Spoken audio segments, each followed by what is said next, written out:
국민 여러분과 저로 인해서 상처받고 피해받으신 모든 분들께 다시 한번 고개 숙여 사죄드립니다.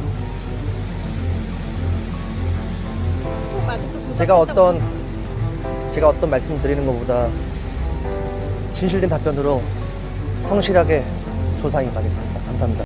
What if I told you one late-night scuffle outside a luxury Seoul nightclub cracked open the most explosive scandal K-pop has ever seen, dragging idols, executives, and even police into the spotlight? Tonight, we're unraveling the Burning Sun scandal, how a single complaint snowballed into sex crime convictions, corruption probes, and the downfall of one of K-pop's biggest stars. It starts, not with a celebrity, but with a clubgoer. In November 2018, a man named Kim Sang-kyo said he was assaulted by Burning Sun staff, then roughed up again by police who responded to his call. Weeks later, national TV picked it up. On January 28, 2019, MBC's Nightly News blasted the story into millions of homes, and South Korea looked straight at a club part-owned and promoted by Seungri of Big Bang. From one man's assault claim came a flood, testimonies about drugs in VIP rooms, women being filmed without consent, and hints of police collusion. Seoul police launched a wider investigation. Suddenly, this wasn't just a club fight. It was an alleged ecosystem. Burning Sun wasn't a grimy side street venue. It was a status symbol in Gangnam, packed, photographed, expensive. Seungri wasn't the day-to-day manager, but he was a director and the public face. That face became the thumbnail for every headline. Then came the KakaoTalk leaks. Private group chats involving singer Jung Joon-young, FT Island's Choi Jong-hoon, and others showed men sharing illegally filmed sex videos, bragging about drugging women, and casually discussing arranging women for businessmen. This is where the story explodes from a club scandal into a national conversation about digital sex crimes, what Koreans call molka.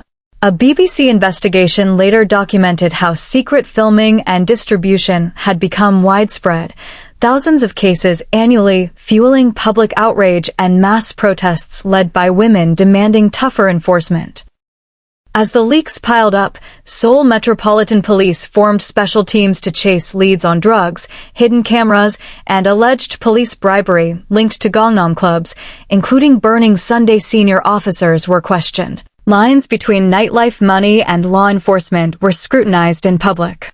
By May 2019, officials announced results. Dozens investigated, staff and customers booked on drug charges, but the big picture on alleged systemic police collusion ended with less bang than the public expected. Many Koreans felt the truth had been only partly excavated.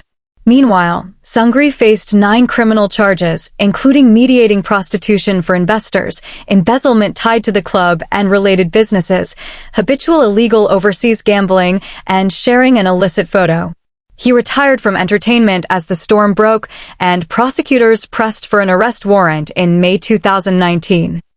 Because Seungri was drafted, his case went through military courts. In August 2021, he was sentenced to 3 years. On January 27, 2022, a military appeals court cut it to 18 months, noting his admissions and reflection across the 9 counts.